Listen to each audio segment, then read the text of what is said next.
Have you ever just looked up at the sky, seen a plane, and wondered about the invisible hands that guide it safely? Today, we're going to dive into a really personal story. A story about how a simple childhood love for flying grew into a profession with just immense responsibility. It's the story of an air traffic controller. And it all starts right here, with that simple, powerful feeling. For the controller in our story, this isn't just a career. It's really the next chapter in a lifelong dream that started with just being fascinated by the sky. So, how does a passion like that turn into a profession? Well, what's interesting is that the original plan wasn't to be in the control tower at all. The dream was to be a pilot, to be the one actually at the controls of the plane. But the path, well, it wasn't a straight line. It started with that dream of flying, which naturally led to studying aeronautical engineering in college. But during those studies, a whole different world opened up: air traffic control. And with that discovery came a brand new ambition: to not just be a part of it, but to tackle the most demanding job there was. And what was that ultimate challenge? It was to work right in the heart of the action, managing the busiest, most complex airspace on the planet. A place where the pressure is always on and the stakes are just as high as the planes in the sky. The specific goal was to join a group called Terminal Control, or TC for short. Okay, so this is the specialist team that handles all the aircraft in that crowded, complicated airspace right around the world's biggest airports.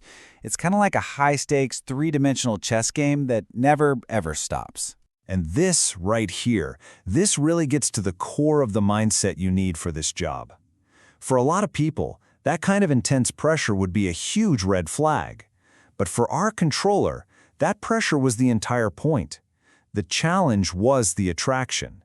It was a conscious choice to run towards the fire, not away from it. So what's it actually like inside that control room? You might imagine total chaos, right? But the reality is, it's much more like a carefully choreographed symphony of precision. Every single shift kicks off not at the radar screen, but with an incredibly detailed briefing. Before they even think about guiding a plane, controllers have to know every little variable for the day. Any airspace closures, weird flights, which runways are open, the entire day's plan is built on this rock-solid foundation of information. And here's a number that really tells a story: 1.5 hours. That is the absolute maximum time a controller can work a single position before they have to take a break. This rule just perfectly highlights the incredible focus needed to keep everyone safe. There is zero room for mental fatigue. The job itself is just a masterclass in teamwork. See, the approach team is split into two critical roles that work together. First, you've got the intermediate director. They're like a conductor, organizing all the planes and holding patterns, creating this nice, steady stream. Then, that stream gets handed off to the final director, who gets the spacing just right, guiding each plane perfectly onto the runway. It's a totally seamless partnership. Of course, no plan ever survives contact with reality. And in aviation, reality can get, interesting really fast. And this is where a controller's true skill shines through, being that calm center in the middle of a storm. So, what kind of disruptions are we talking about? Oh, it could be anything. A sudden thunderstorm, an aircraft declaring an emergency, a runway closing out of the blue. Any one of these things can completely shatter that perfect plan and force everyone to react instantly. So that's the big question, isn't it? When that perfect symphony of precision suddenly turns into jazz improvisation, what happens next? How do you possibly manage all that unexpected chaos? Well, the answer isn't a procedure you find in a book. It's the people. It's not about one person making some heroic call. It's about the team. The solution is found in their collective skill, their dedication, their passion. When things get tough, they lean on each other and their shared training to get everyone home safely. But this deep sense of purpose, of teamwork, it doesn't just stop at the end of a shift.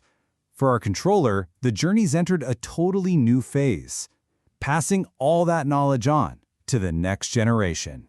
And the motivation for this is deeply personal. It comes from remembering just how challenging their own training was and thinking back to the instructors who helped them get through it.